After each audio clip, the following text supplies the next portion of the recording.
Hello বন্ধুরা, Paromita blog PS channel থেকে তোমাদের সবাইকে জানাই অনেক অনেক স্বাগত। চলো আজকে আমি তোমাদেরকে গ্রাম্য পদ্ধতিতে বাগদা চিংড়ির মালাইকারি রেসিপি শেয়ার করে দেখাবো। ভিডিওটি প্রথম থেকে শেষ পর্যন্ত দেখতে থাকো আমি কিভাবে বানাচ্ছি। নমস্কার বন্ধুরা, শুভ সকাল। আবারও একটা নতুন রেসিপি তোমাদের সঙ্গে শেয়ার করতে চলে এসেছি। কি বানাচ্ছি সেটা জানতে গেলে পুরো ভিডিওটার সঙ্গে থাকো আর দেখতে থাকো। চলো, এই যে আজকে আমি যে রেসিপিটা বানাবো তার জন্য বাগদা চিংড়ি লাগবে। এই যে বাগদা চিংড়ি নিয়ে নিয়েছি, এটাকে কেটে ধুয়ে পরিষ্কার করে নেই, তারপরে দেখাচ্ছি কি বানাবো আর বাকি উপকরণগুলো দেখাবো। ভিডিওটি স্কিপ করবে না, প্রথম থেকে শেষ পর্যন্ত দেখতে থাকো। আগে মাছগুলোকে কেটে ধুয়ে পরিষ্কার করে নেই, তারপর দেখাচ্ছি কি বানাবো আর হচ্ছে কি কি উপকরণ নিয়েছি সবই দেখাবো। ভিডিওটি স্কিপ করো না, আবারও বলছি প্রথম থেকে শেষ পর্যন্ত দেখার সমস্ত বন্ধুর কাছে অনুরোধ রইল। যে সকল বন্ধুরা সাবস্ক্রাইব করে আমার পাশে আছো তাদেরকে জানাই অসংখ্য ধন্যবাদ। যে সকল বন্ধুরা এখনও পর্যন্ত নতুন সাবস্ক্রাইব করোনি, খুব তাড়াতাড়ি সাবস্ক্রাইব করে পাশের বেল আইকনটিকে ক্লিক করে দিও এরকম ভালো ভালো ভিডিও সবার আগে পাওয়ার জন্য, আর ভিডিও ছাড়লে নোটিফিকেশান পাওয়ার জন্য।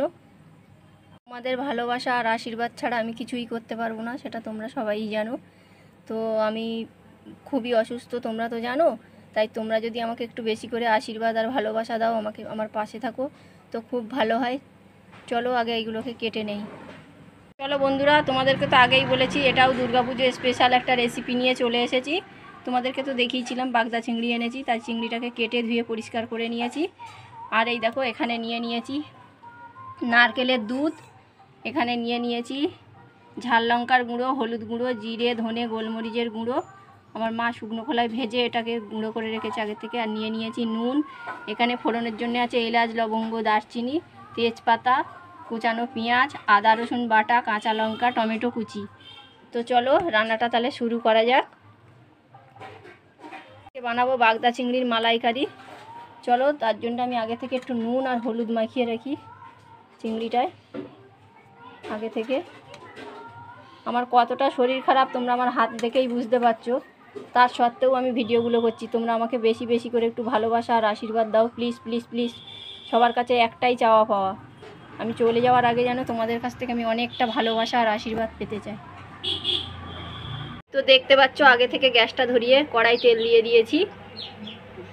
আর এই যে নুন হলুদ মাখিয়ে নিয়েছি মাছটার মধ্যে, চিংড়ি মাছটার মধ্যে ম্যারিনেট করে নিয়েছি। এত জায়গাটা এখানে শর্ট, মানে একা দাঁড়িয়েই ফোন, মানে হাতে মানে ফোনটা নিজেই রাখতে হয়, নিজেই ভিডিও করতে হয় আর নিজেই সব কিছু করতে হয়, ওই জন্য একটু 19-20 হয়, কিছু মনে করো না। চলো, তেলটা গরম হয়ে গেছে, চিংড়ি মাছগুলো হালকা করে ভাজবো, বেশি ভাজবো না। তা হালকা ভেজে নিয়েছি, এবার আমি তুলে নেব। মাছটা ভেজে তুলে নিয়েছি, এবার ফোড়নের জন্য দিয়ে দিচ্ছি তেজপাতা আর গোটা গরম মশলা, এলাচ, লবঙ্গ, দারচিনি। চলো ফোড়নটাকে করে নিই। গরম মশলাটা ভেজে নিয়েছি, ফোড়নটা এবারে আমি কোচানো পেঁয়াজ দিয়ে দিচ্ছি। তোমরা চাইলে পেঁয়াজ বাটাও দিতে পারো, টমেটো পিউরি করে দিতে পারো। আমি পেঁয়াজটা কুচিয়ে দিয়ে দিলাম। চলো পেঁয়াজটা হালকা ভেজে নিই। পেঁয়াজটা হয়ে গেছে, এবার দিয়ে দিচ্ছি আদা রসুন পেস্ট। চলো এটাকেও একটু কষিয়ে নিই কাঁচা গন্ধ চলে যাওয়া পর্যন্ত। পেঁয়াজ রসুন ভালো করে কষিয়ে নিয়েছি, এবার দিয়ে দিচ্ছি কুচনো টমেটো আর দিয়ে দেবো চেরা কাঁচা লঙ্কা। চলো টমেটোটাকেও কষিয়ে নেই যতক্ষণ না টমেটোটা গলে যায় আর কাঁচা গন্ধটা চলে যায় টমেটো। চলো এবারে গুঁড়ো মশলাগুলো দিয়ে দিচ্ছি। এই যে জিরে গুঁড়ো, লঙ্কা গুঁড়ো, হলুদ গুঁড়ো আর অল্প নুন। ম্যারিনেট করে রেখেছি আগে থেকে নুন দিয়ে, তোমরা তো জানো, দেখেছো, তাই নুনটা অল্প দিলাম, আবার চেক করে দেবো। চলো মশলাটা কষিয়ে এবারে, তারপরে মশলাটা কষিয়ে নিয়েছি, এবার নারকেলের দুধটা দিয়ে দিচ্ছি। নারকেলটা আগে থেকে, এবার বাকি নারকেলের দুধটা আমি দিয়ে দিচ্ছি। এই নারকেলটা আগে থেকে কুড়িয়ে দুধ বার করে ছাঁকনি দিয়ে ছেঁকে নিয়েছি, ওইটা দেখানো হয়নি কিংবা বলা হয়নি, বলে দিলাম। চলো এটা ফুটে যাক, তারপরে চিংড়ি মাছটা দিচ্ছি। আমি গ্রাম্য পদ্ধতিতে বানাচ্ছি আজকে চিংড়ি মাছের মালাইকারিটা। চলো একটু চিনি দিয়ে দিচ্ছি সামান্য পরিমাণে। এবারে তোমরা চাইলে তেলের উপরেও দিতে পারো, তাতে কালারটা ভালো হবে। আমি একটু সব কিছুকে ব্যালেন্স করার জন্য চিনিটা দিয়ে দিলাম এখন। তো আমার গ্রেভিটা খুব ভালো ফুটে গেছে, তোমরা দেখতেই পাচ্ছ, দুর্দান্ত সেন্ট বেরোচ্ছে। একবার হলেও বাড়িতে ট্রাই করার অনুরোধ রইল সব বন্ধুর কাছে। চলো এবার ভেজে রাখা চিংড়ি মাছটা দিয়ে দিচ্ছি। তোমরা চাইলে কিন্তু কাঁচা চিংড়িটাও দিয়ে দিতে পারো, নুন হলুদ আর তেল মাখিয়ে। চলো রেডি হয়ে যাক। তো একটু নুন কম হয়েছে, আমি একটু হালকা নুন দিয়ে দিচ্ছি চেক করে।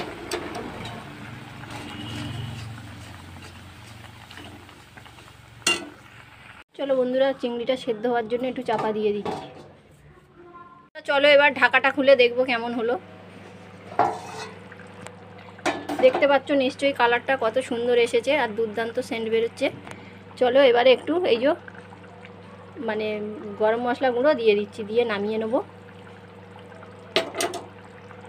তো আমার গ্রাম্য পদ্ধতিতে আমার বাগদা চিংড়ির মালাইকারি পুরো রেডি হয়ে গেছে। চলো নামিয়ে নেই, নিয়ে তোমাদেরকে দেখাচ্ছি। তো বন্ধুরা দেখতে পাচ্ছ, এই যে গ্রাম্য পদ্ধতিতে তোমাদেরকে বললাম আমার চিংড়ি মাছের মালাইকারি পুরো রেডি হয়ে গেছে। চলো উপর দিয়ে সাজানোর জন্য একটু দিয়ে দিচ্ছি কুচনো ধনে পাতা। কেমন লাগছে তোমাদের অবশ্যই আমাকে কমেন্টে জানিও, যদি কে কোথা দিয়ে দেখছো অবশ্যই কমেন্টে জানিও। চলো উপর দিয়ে একটু কোরানো নারকেল দিয়ে দিচ্ছি, ভালো দেখানোর জন্য এটা সাজাচ্ছি, তোমরা চাইলে দিতেও পারো নাও পারো। তো দেখতেই পাচ্ছ নারকেল কোড়া দিয়ে আর ধনে পাতা দিয়ে আমি সাজিয়ে নিয়েছি, পুরো আমার মালাইকারি একদম রেডি।